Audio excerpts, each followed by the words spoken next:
শুরুতেই আজকে আমি সবার কাছে ক্ষমা চেয়ে নিব, কারণ আজকে ব্লগ ভিডিওতে আমি ভয়েস ওভার দিতে যে কি বলবো না বলবো ভেবে পাচ্ছিলাম না, আর কিছুতেই ঠিক করতে পারতেছিলাম না। কারণ আজকে আমার এমন একজনের সাথে মিট করা ছিল। এই যে ভদ্র মেয়েটাকে দেখছেন, এটা ছিল আমার স্কুল লাইফের ফ্রেন্ড, হ্যাঁ, আমার বান্ধবী। আর এই যে মিম। তো দীর্ঘ ৮-৯ বছর আমার বিবাহিত জীবন। তো আমি আসার পর, বিয়ের পরে সামহাও কোনো কারণে ওর সঙ্গে আমার দেখা হয় নাই। প্রায় ৮ বছর তো হবে, বিয়ের বছরে হয়তো দেখা হয়েছিল। তো টানা ৮ বছর ওকে আমি চোখে মানে টাচ করে হাতে ছুঁয়ে দেখি নাই, যেটা আজকে আমাদের দেখা হবে। তো আমি কোনো কারণে একটু দেশের বাড়ি গিয়েছিলাম, যাওয়ার পরে ফ্রি ছিলাম, তো বলেছি আয় এক জায়গায় দেখা করব। তো দুইজন ডিসাইড করলাম চল বাইরে কোথাও বসি, নিজেদের মন মতো গল্প করতে পারবো, ডিস্টার্ব থাকবে না। তো যে কাজ সেটাই, আমরা চলে গেলাম একটি রেস্টুরেন্টে। এই রেস্টুরেন্টটা বেশি দিন দেয় নাই। তো যাওয়ার পরে আমরা, এত সুন্দর রেস্টুরেন্ট, অনেক ভালো লাগছে। আর এই যে মিম যা করে অ্যাজ ইউজুয়াল, ওখানে যে ও খেলাধুলা খুঁজে বের করছিল।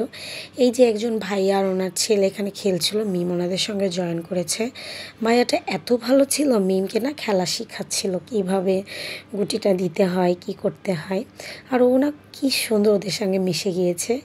আর আমি আর আমার ফ্রেন্ড এক জায়গায় হয়ে কত জমানো কথা পেটের মধ্যে ছিল।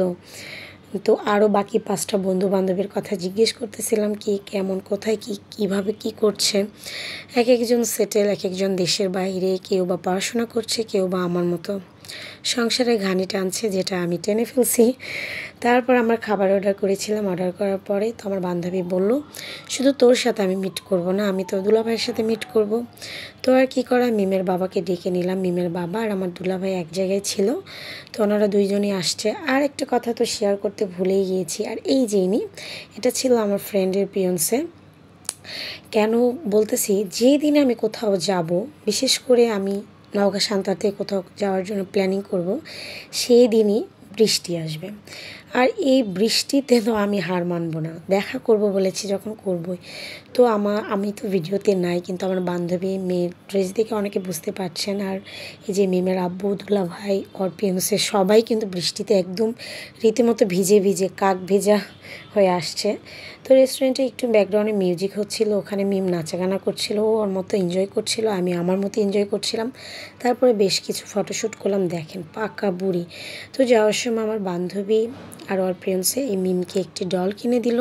আর এটা পেয়ে বুড়ি এত পরিমাণ খুশি। তো যাই হোক, দোয়া করবেন ওর জন্য, আমার জন্য। আমি দোয়া করি, ও এখনও ম্যারিড লাইফে যায় নাই। বলেছি বন্ধু যাও, তারপরে বুঝবা। তারপর আমরা যাওয়ার সময় আবারও বৃষ্টি। ভাইয়ের দোকানে বসে একটু লং চা খেয়ে আমরা সবাই সবার বাড়িতে চলে গেলাম।